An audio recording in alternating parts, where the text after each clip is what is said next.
Hello. All right, so this video may be taken down, so you might want to download it and spread it widely, okay? But it's very, very interesting. So let's talk about this. The question is, why is the COVID-19 death rate so low? Now, I spent a lot of background time to make this video extremely simple, so I'm just going to dive right in. We have the different countries right here: US, France, UK, Italy, Germany, Spain, Belgium, Sweden. And we're comparing a time frame between April of this year, 2020, and October 2020. So today's date is October 26, so we're still in October right here. Now, the first thing I want to take a look at in relationship between April and now, October, is the infection rate. The tests that show positive for being infected with COVID-19. So between these two dates in US, it has increased by 2x, doubled, okay? France, it quadrupled. In the UK, it went up by 3x. Italy, it went up 2x, doubled. Germany is the same. Spain, it went up by 1.3x. In Belgium, it went up by 4x. Now, for most people looking at this data initially, it looks very, very scary. Things are spreading, right? The virus is spreading. Well, this is only scary if you omit this column right here. And this is the number of tests that were done between April and October. So let's just take a look at what's going on right here. In the US, between April and October, we did 6.5 times more testing. Okay, not 6.5% more, 6.5 more testing. In France, there was an increase of 7x more testing between these two dates. Look at the UK. 15.5 times more tests that were done between these dates. Italy increased by triple. Germany increased by triple. Spain, we've done 10 times more testing between April and October. And in Belgium, the increase in testing was by a factor of 6x. Basically, if you do more testing, you're going to get more positive tests, right? Now, let me just explain another thing. It's called the positivity rate, okay? The positivity rate is how high the virus is transmitting, how high it's spreading around. And you basically take the positive test divided by the number of tests.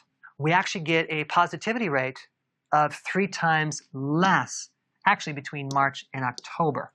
It means the transmission of this virus is 3 times less. So when you hear all these new cases going up and more people are testing positive, you must not omit this data right here, as well as this data right here. So you got that? All right, let's shift over to the actual death rate between April and October. If we take a look at the US, we have a death rate of 3 times less than it was if we compare April to October. France is 6 times less. That's not 6%, that's 6 times less. That's huge, huge drop. UK, 10 times less deaths. Italy, 10 times less.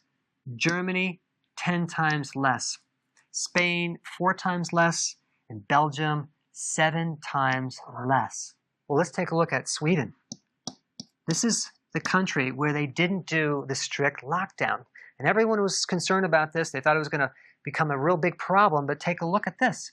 Between April and October, the positive infections went down by 1.7 times, despite having testing that was up by 2x. So we did twice as much testing, but we got a 1.7 times less positive infection rate. But check this out. Overall, there's been a drop in deaths by 30x between April and October. This is significant. What does this mean? It means that whatever Sweden did, they were very, very successful. So apparently they developed herd immunity, and they didn't ruin their economy because of it. Why has the death rate dropped so low? Now, is it because people are becoming exposed and getting antibodies? Well, only 1/5 of the population has antibodies to COVID-19. So you would think it would be a lot more. But for this specific virus, it's only 20%. But I found a very interesting paper that talks about why the death rates have dropped so much. And it has to do with another way that the body becomes immune to a virus. It's called a memory T cell. I haven't talked about this in other videos. One of the mechanisms that the memory T cell uses is called cross-reactivity. So, for example, there are several types of coronaviruses out there. One would be the common cold.